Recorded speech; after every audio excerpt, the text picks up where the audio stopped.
নমস্কার বন্ধু, আপনাদের সুস্বাগত। সেন্ট্রালাইজ গিজ পাম্পের গুরুত্বপূর্ণ অংশ হচ্ছে প্যানেল। এই প্যানেলের অনেক কাজ থাকে। একটি কাজ হচ্ছে নির্দিষ্ট সময় অন্তর বা প্রয়োজন মতো গিজ পাম্পকে চালানো। এই প্যানেলের মধ্যে একটি গুরুত্বপূর্ণ অংশ হচ্ছে অটো টাইমার।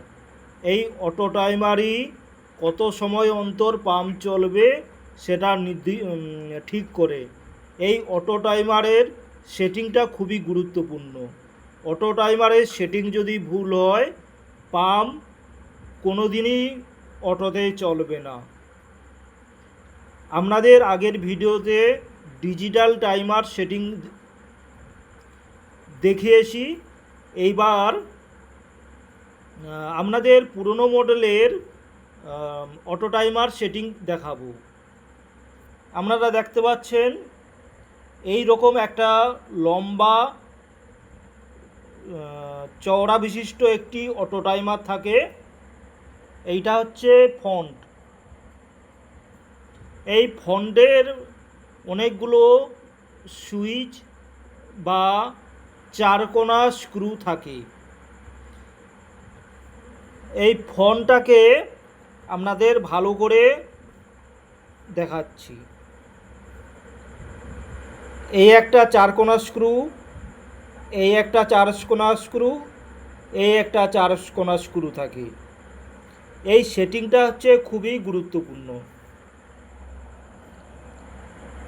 এই যে সবথেকে যে নিচে চারকোনা স্ক্রু থাকে, তার পাশে একটা ঘর থাকে।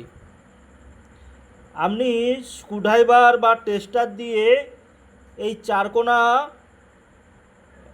স্ক্রু যে থাকে এটাকে ঘোরালে এই বক্সের মধ্যে ABCDEF লেখা আসবে। আমরা যেহেতু গিজ পাম্পকে আমাদের প্রয়োজন মতো নির্দিষ্ট অন্তর চালাবো, সেই জন্য নিচের স্ক্রুর এই ঘরে ডি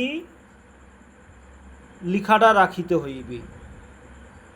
এবার ওপরের স্ক্রু বা মাঝের স্ক্রুটা, এটা হচ্ছে কত সময় আমি ঠিক করব, কত সময় পাম্প অন্তর পাম্প চলিবে। সাধারণত গিজ পাম্প ঘন্টাতে সেট করা হয়। সেটা আমাদের প্রয়োজন মতো 4 ঘন্টা, 5 ঘন্টা, 6 ঘন্টা, 7 ঘন্টা, 8 ঘন্টা আমরা সেট করে থাকি। সেই জন্য মিডিল স্ক্রুর পাশের ঘরে 10H লেখাটা আমাদেরকে ঘুরিয়ে সেট করতে হবে। এই যে আপনারা দেখতে পাচ্ছেন চারকোনা স্ক্রু, এই স্ক্রুটাকে ঘোরালে সেকেন্ড, মিনিট, আওয়ার বিভিন্ন লেখা আসবে। যখন 10H লেখা আসবে তখন আমরা স্ক্রু ঘোরানো বন্ধ করে দেব। তাহলে সেটিং হয়ে গেল 10 ঘন্টা। ধরুন আমরা 8 ঘন্টায় চালাবো, 10 আওয়ারের 80%। এই যে আপনারা দেখতে পাচ্ছেন 5, 20, 40, 60, 80, 100, এগুলো হচ্ছে পার্সেন্ট।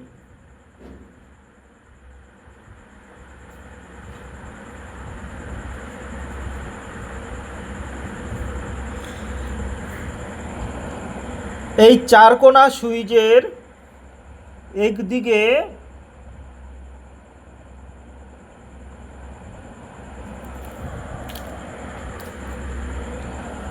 সাদা রঙের তীর চিহ্ন দেওয়া থাকে। সাদা রঙের তীর চিহ্নটা এইভাবে দেওয়া থাকে, মানে এই চারকোনা স্ক্রুতেই সাদা চিহ্ন দেওয়া থাকে।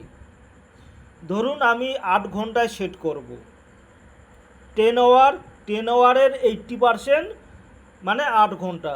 তাহলে এই চিহ্নটাকে 80 সোজা নিয়ে আসতে হবে।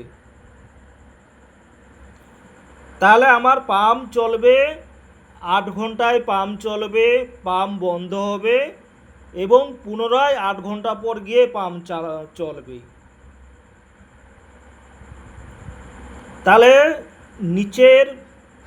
নিচের ঘরে ডি, ওপরের ঘরে 10H, আর আমার প্রয়োজন মতো যদি 8 ঘন্টা হয় 80 ঘরে যে সাদা টিক চিহ্নটি থাকে সেটাকে আমি রাখবো।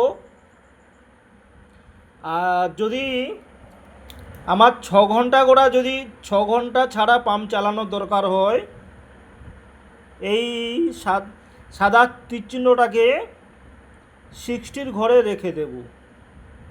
এই যে সাদা ঠিক চিহ্ন, এই যে 4 কোণা স্ক্রু আছে, এই স্ক্রুর মধ্যেই তীর চিহ্নটা থাকে।